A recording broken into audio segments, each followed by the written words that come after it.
Hello and welcome back to another video. So in this video I wanted to discuss an interesting interview question from Google.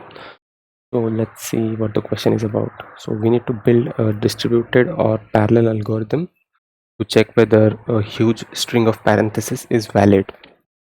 So what they mean to say is there is a large string which entirely cannot be fit into the RAM of a single computer, but it is present on the hard disk. The size could be arbitrarily large, and we need to check whether this whole string is a valid parenthesis.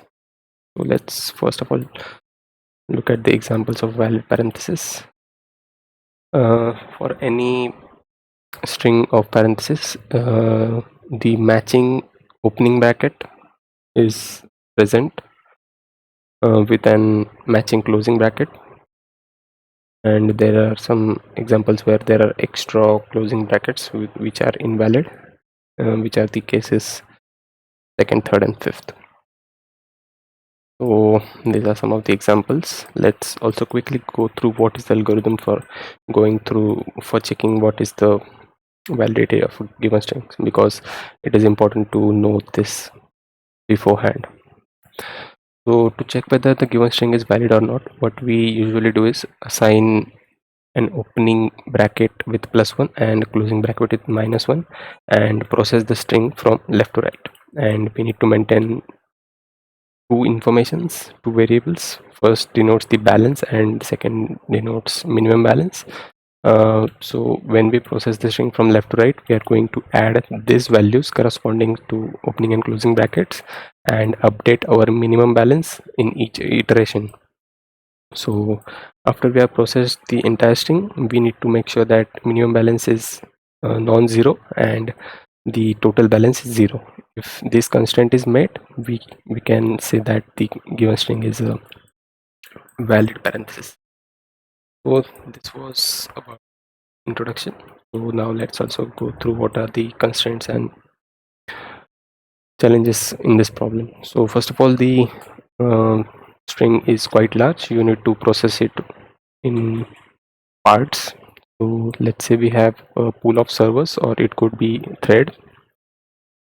multiple threads available which can process information with certain limitation of capacity. So let's say, for example, we have 3 servers, each with capacity of 1 GB. So each server at a moment can only handle 1 GB of a string, and the processing power for each server can be different. So this is the main challenge for this. So what we can do is can divide this large string into multiple parts and ask each of the servers to process them individually, and then we can combine the results. So this is the main idea. So let's also go through how we can accomplish that. So let's say this was the entire sequence of parts of a large file. So what we can do is we can send batches of small chunks. So let's say this entire string of 10 GB is split into 10 parts, each of 1 GB, and then sent to the server. But we have only 3 servers to us. So what we can do is we can send chunks of string in a form of batch. So first batch will contain the first 3 parts, the next contains the next 3 parts, and so on. So as you can see from this diagram, what we are doing is we are processing 3 chunks concurrently by sending them to the threads or servers that are available to us, and then we are going to get the results and combine them. We'll see how we are going to combine the results from different chunks in the later part. So first of all, let's see. So the first 3 chunks are going to consist of the first batch. The next 3 will consist of the second, and we can also number them so that we know which server this chunk is going to be sent to. So this particular chunk is going to send to the server 1, this to the server 2, and this to the server 3, and this process goes on recurrently one after the other. And as I mentioned earlier, this huge string of parentheses is split into 10 parts, each of 1 GB each, and that small part can be easily processed by our individual servers. Okay, so this is a little better description of how our batch is going to perform. So we have 3 servers, so our batch will consist of 3 chunks. Each of them will be correspondingly sent to their respective servers. And once this entire batch is complete, we need to acquire the results of this batch. We'll also go through what are the, so any server, when it is sent with a string, it is going to return us 2 values, which is the total balance and the minimum balance. And so whenever a batch is being operated on, our program is going to send server 1 with chunk 1, server 2 with chunk 2, and server 3 with chunk 3. And after processing, after some interval of time, when they are done with their processing, they are going to return us some values, and those values are going to be these 2 parameters for each of this chunk, which will be total balance and the minimum balance. And let's also go through how it is helpful for finding out the total balance of a group of chunks. First of all, let's say we need to combine the results of 2 chunks into a single one, so that it is helpful for the entire string as we generate the results one after the other. So let's say the first chunk has balance B1 and minimum balance M1, and second chunk has balance B2 and minimum balance N2. If we represent them in this form, this will be the result of sending first chunk to the server 1, and this will be the result sent by server 2 on chunk 2. As I said, BI is the balance, total balance, and MI is the minimum balance. So obviously, when we are going to combine these 2 chunks results, we are going to get a total balance, which will be B1 plus B2, because it is the sum of the assigned values, which is +1 or -1 that we saw earlier. Hence it will not change, and it will be added together. Next, let's see how minimum balance is going to change. So the left one, the minimum can appear in the left one or the right one. So if it appears in the left one, we already know what is the minimum balance in it, which is M1. And if it appears in the right, after combining these two, the minimum appears in the position where chunk 2 lies. Then the minimum balance could be the balance of the previous one plus the minimum in the second one. Hence this is the 2 terms that we arrive at, and the entire combined result will have minimum balance, which is the minimum between M1 and B1 plus M2. Hence this is how we are going to update our total balance and minimum balance after processing chunks one after the other. So as I mentioned earlier, the minimum balance can be either from the first chunk, which is M1, or from the second chunk, which is B1 plus M2. And we need to update these 2 variables. We can ignore this and update this with the combined result, and we can forget about their individual results. So this is how we arrive at the result of the combined chunk, and we need to repeat this process for all chunks one after the other. Let's also see how that process is going to look like. So as I mentioned, we have only 3 servers, so each batch consists of a 3 chunk. So this is the chunk 1, chunk 2, and chunk 3. And first of all, this chunk is clearly going to represent the entire balance and minimum balance, but when we combine it with the second one, we arrive at this, which we saw earlier. Now this first 2 parts result will be combined with the third one, then we are going to arrive at this condition. I've simplified it to use simple mnemonic conventions for x and y. Balance is simply going to get added, and the minimum will be updated as we saw earlier. And this process is going to go continuously until we have processed the entire string one after the other. So this batch is going to process parallelly. So once we send 3 servers their 3 individual tasks, they are going to run in parallel and they are going to return us the results in this order only. So first, second and third, and it is important to combine the results in this order only because the balance is important. The ordering in the balance is important so that the validation is checked correctly. Hence, this is how the entire workflow is going to look like. Depending on what all parameters we use, so depending on how many servers or threads we have and the capacity of hardware, we can distribute the workload accordingly. So let's also see how. So for this example, we don't have access to some geolocated servers, so I just use multithreading so that we can simulate what is the benchmark for this solution versus the naive approach, which is going after the entire string one by one. So let's see how multithreading is going to look like. So instead of the servers, we are going to have some worker threads. So this is the main thread, and let's also mention some parameters that we have used. So each worker thread is going to have a chunk receiver and a result sender, and each channel each main thread is going to have these 2 channels, and each worker thread is going to have these 2 channels. So we are going to send some chunk from the main thread to the worker threads. Hence, for that we need a chunk sender, and we need to receive a result from some worker thread. For that we need a result receiver. Similarly, for any worker thread, we have a listener which is going to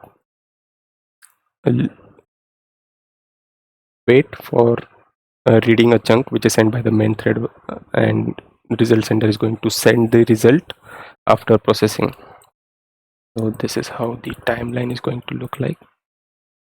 So this is the first batch. The first batch, we have 4 threads, so that's why I have used 4 chunks in one batch. So any batch will consist of chunks which is equals to the number of worker threads that are available to us.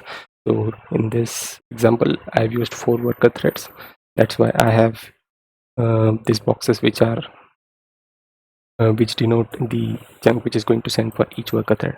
So as you can see, this chunk sender is going to send the first chunk to the worker thread 1, second to the second worker thread, third the third, and so on.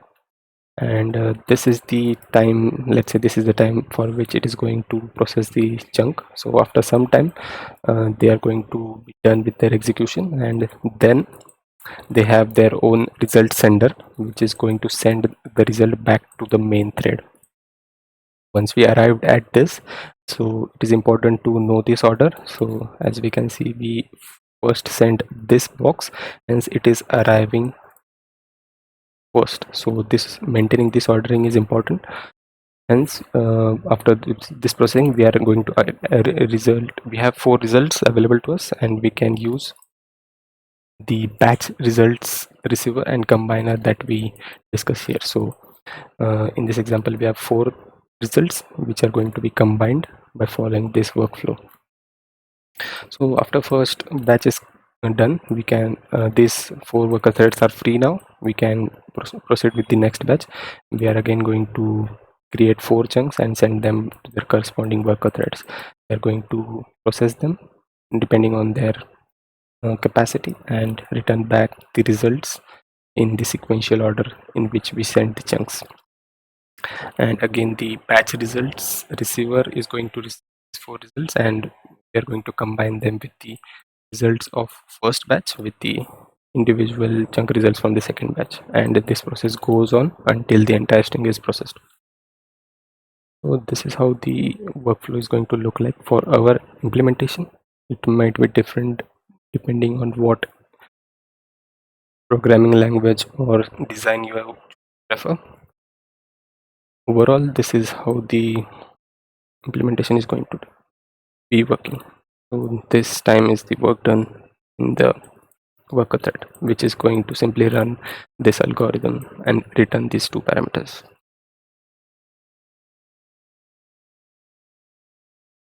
So about the explanation, let's go through the implementation in Rust. So I'm going to use the standard thread and channels for sending and receiving data between threads. So any thread is going to, this thread info consists of the information each thread stores.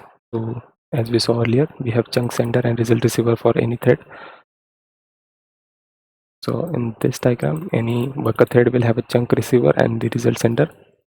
Hence, these are the two parameters which the sender is going to send a string and receiver is going to send a chunk result. Chunk result is the balance, total balance and minimum balance in any given string. This is the same function that we saw earlier, which is going to go over all the characters in the given string. If it is a opening bracket, we are going to add +1 in the balance, and if it is a closing bracket, we are going to add -1 in the balance and update the minimum balance at each iteration. Next, we have this worker thread, which is going to listen for any chunks that are going to be sent to it and send those chunks to this function, is simply receiving these chunks and sending it to process it, and after it is done processing, it is going to result the data that is sent by this using the result sender object. So that is it. Next, I have this for benchmarking. I have 10 test cases. I am going to generate a random parenthesis string. So let's also go through what this function does. For taking the extreme test cases for simulating that the file is 10 GB size, I have used a string length as 10⁸, which is quite large as compared to what is the usual size for these programs. And eventually I'm going to create a valid parenthesis string which is of at least of length 10⁸.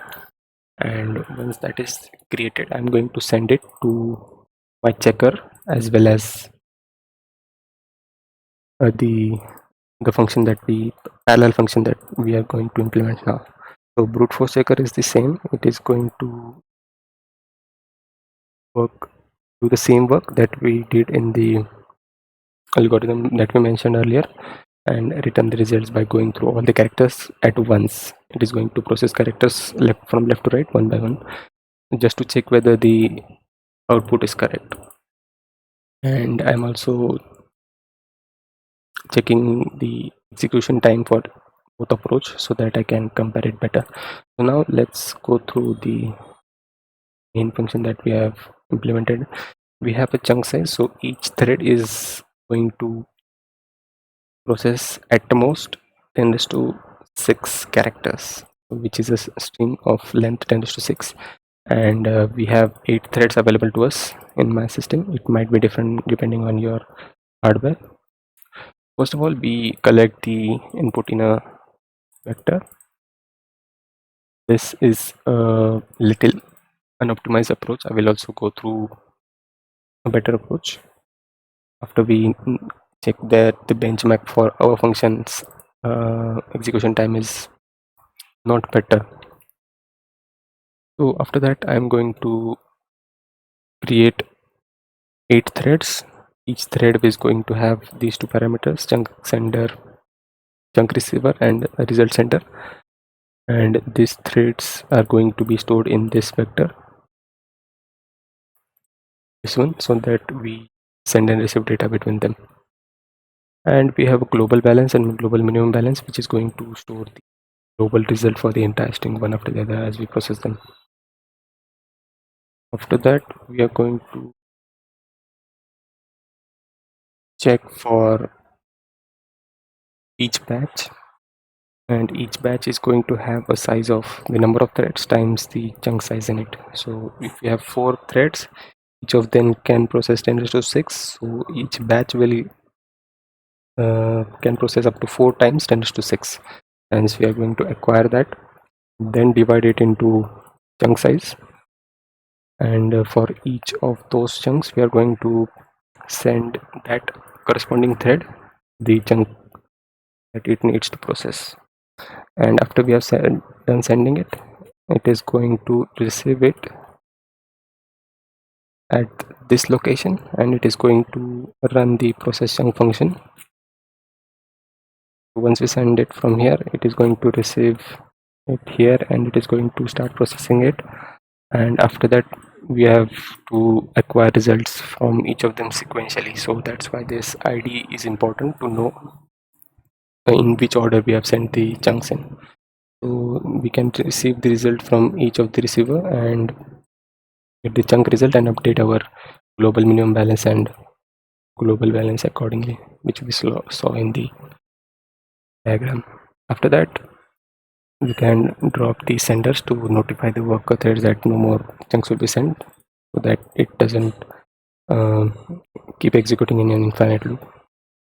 And we can also join the threads with the main thread.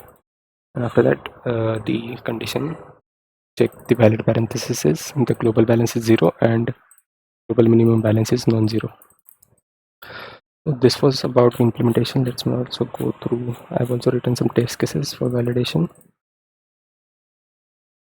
For that, I've ran these test cases, and let's also go through some benchmarks.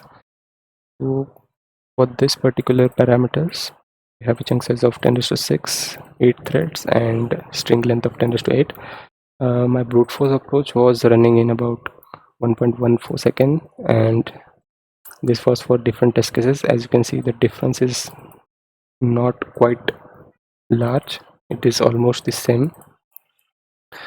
So what I did after this was, I was not sure whether my approach is working or is it the best approach. So what I did is I posted it on Ruslang channel and received some feedback, which I understood what the issue might be about.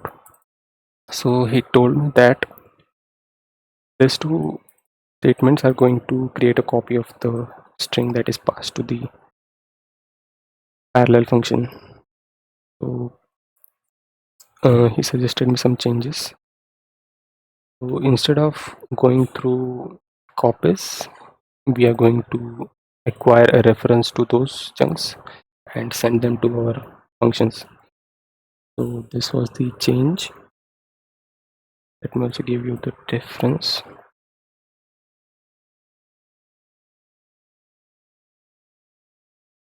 Yeah, so earlier I was copying the given input into vector of characters.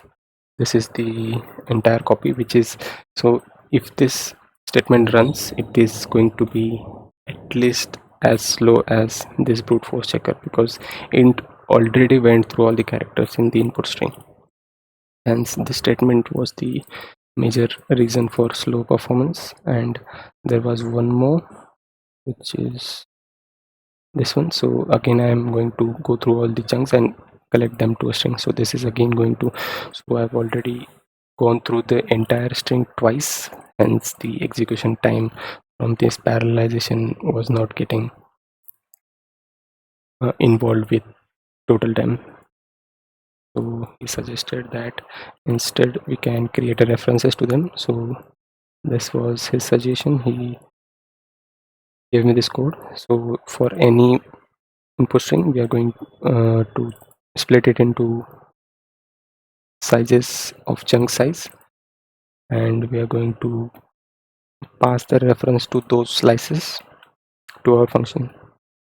So this is the function that is going to do that work, and the rest of the implementation remains the same. We are going to send those chunks. So instead of copying, we are simply first of all going to split it into number of threads times the chunk size, and then again that entire split into chunk size, so that we have these many chunks available to us in a particular patch. So after that references are acquired from here, we are going to send them directly, and this is going to process them, and the entire computation remains as it is. After that, I ran some benchmarks, and the results were obviously better. So the brute force took 1.5 seconds as compared to about 500 milliseconds for the parallel approach. So in general, multi-threaded programs are not usually faster. They are just used so that some memory constraints are being satisfied. So as we can see, there are some thrice or even 5 times better performance on some test cases. So that assures that the solution worked as expected. This was it. There was another comment from him. He also mentioned that this was the first suggestion. Then he suggested that this can be also solved by slicing the input string and to only send the borrowed slices to the worker threads. And he suggested that we can use a thread scope and pass borrowed data to the threads, and we also need to change how the chunks are computed. So let's also go through that after this. And in this example, he suggested a solution without using channels. So let's go through this. This process chunk function remains same. This is the function that is going to return references to chunks in input of this size. Then this is the parallel function. So first of all, we create a scope, and in that scope we are going to, first of all, this function is going to return the number of threads possible on any given hardware, or if it is not available, it is going to return 10. Then we are going to on 10 threads or whatever this is value, and each of those threads is going to evenly split input into these sizes, so that each thread is given an equal split, and after that we are going to buy the result from each thread. So this was another approach and go through. That was it about the implementation. You can implement this in any programming language or build system as you like. So, I just thought the problem was interesting and was worth sharing. If you found this video useful, do like, share, and comment your thoughts in the comment section. Thank you.